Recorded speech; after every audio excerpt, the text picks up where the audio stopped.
necessarily a mistake that the government went in and did what it did. It bought out the shares to avoid bankruptcy. Now, that said, I've also been critical and President, or I should say candidate Obama was critical of the bailouts which intentionally bailed out shareholders and unsecured creditors that didn't need to. Fannie Mae and Freddie Mac were examples of that. This was huge transfer, bailout for billionaires, as the Wall Street Journal put it at one point. You don't need to save equity holders and unsecured creditors with bailout money, and I'm not denying that that has motivated some of what's gone on. But to think that you can just have a conversion ex post without destroying reliance on markets and investment contracts, I think is a mistake. All right, Mike wanted to follow up and then see. Yeah, actually, this is a question for the whole panel because I see all of you getting involved in this in one way or another. So I want to ask your reaction to a rather Swiftian proposal, which is actually floated around in legislation. Does it involve tying up a giant? No. Larry said, no. This is more about eating the children of Ireland. Larry said you can't make black swans extinct. We've just heard a lot of discussion about all the problems in post-hoc revision once crises hit, and I was suggesting that there's all sorts of specific issues related to political organization that affects these outcomes. So suppose one simply took the position that you were willing, and you're making economic trade-offs in order to get politically acceptable outcomes. Let's assume that's a given. So suppose one just took the position that you needed an ex-ante rule, and what that ex-ante rule is, and whether it should be run by a new agency or by the Treasury or by who is open, or a five-member agency, which would probably be my preference, would be to simply give a government agency the power of prophylaxis. That is, you observe firms in the economy that you believe the government would not allow to fail, and you break them up in advance in an orderly way, and you lose whatever economic efficiency you might have gotten by combining the activities in a single firm. And what you gain is the $1 trillion that Tim is talking about, and all the rest of it, which is what happens when a firm gets into that kind of trouble. The fact is, I've been in the airline business all my life. Bankruptcy is no longer something that one regards as unthinkable, and we have recently seen airlines as big as $15 billion a year and $20 billion a year firms go bankrupt. I think that much, with whatever tweaking you guys want to do, you could have quite large firms that can go through the bankruptcy process.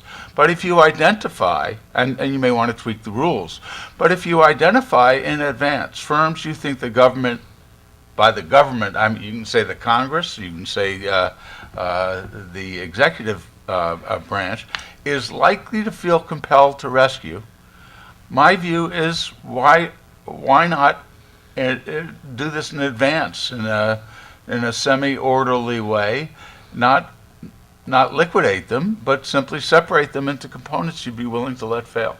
Well, of course, I mean, just to interject, the other side of too big to fail is too small to succeed, which would seem to be a problem in the airline industry, right? No, I don't think that's the problem, and I think there are very few firms in the world that are too small to succeed, that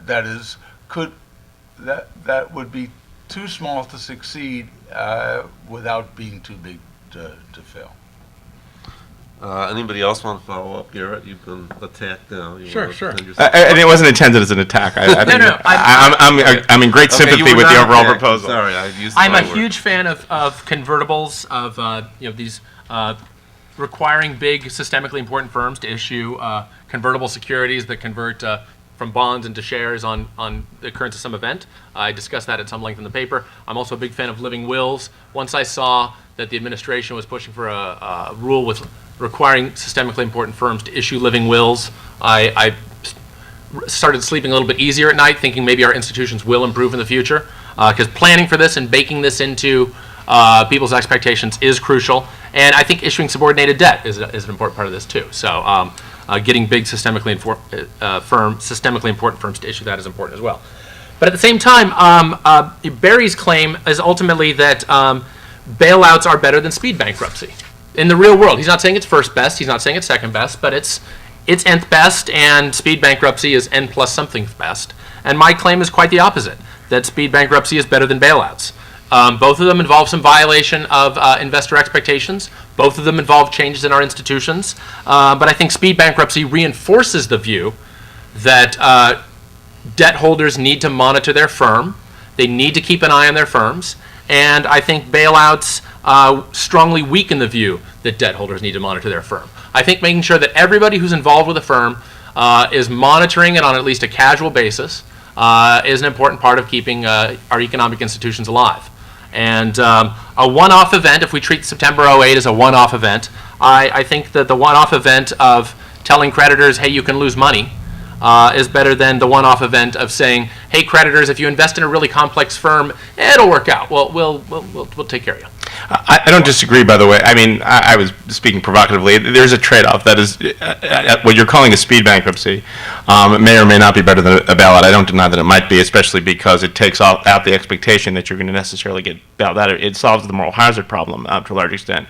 What I'm a little concerned with is Congress, whenever it feels like changing the rules after the fact. Mm-hmm. Well, that raises the issue that I Right. was raising for the panel. I'd really want to hear, if I could, I don't mean to be a dictator, but to hear people's reaction to the question, why not solve the bailout problem by taking away most of the political impetus that produces bailouts? Well, I have a response, but I've talked too much. Yeah, So. well, yeah, Tim, did you have? Yeah, I really appreciate Michael's question a lot, and when you apply it to the financial sector itself, to me, it sounds like asking whether we should have ever gotten rid of Glass-Steagall, whether we need a new Glass-Steagall. Glass-Steagall kept financial institutions segmented.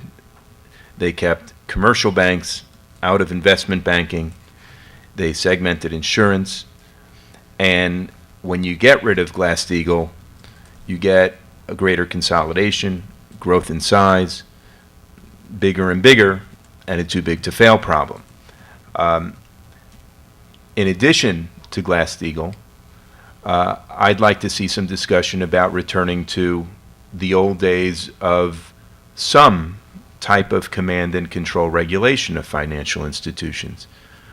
We all leave the conference today and you'll get in your cars and you'll drive a block or two and you'll hit a traffic light and there's a command and control. Some rules of the road you need for a market to operate efficiently.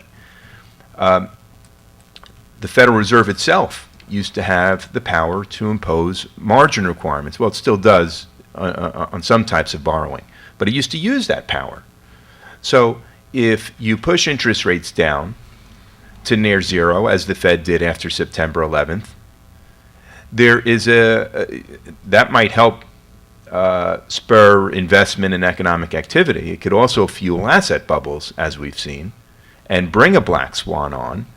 Well, one way to push interest rates down and keep them down so you have a strong economy, but you don't have asset bubbles, is to increase margin requirements, is to have minimum down payments on borrowing for housing, for consumer durables, for stock market purchases. I think it missed the point, to be honest. I don't know that combining investment banking and commercial banking is itself necessarily bad.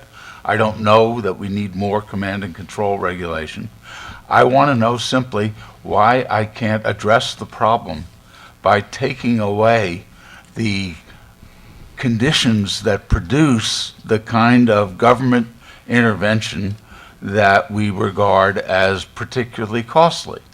In other words, getting directly at the question, isn't this a firm I can allow to go through normal liquidation or reorganization procedures?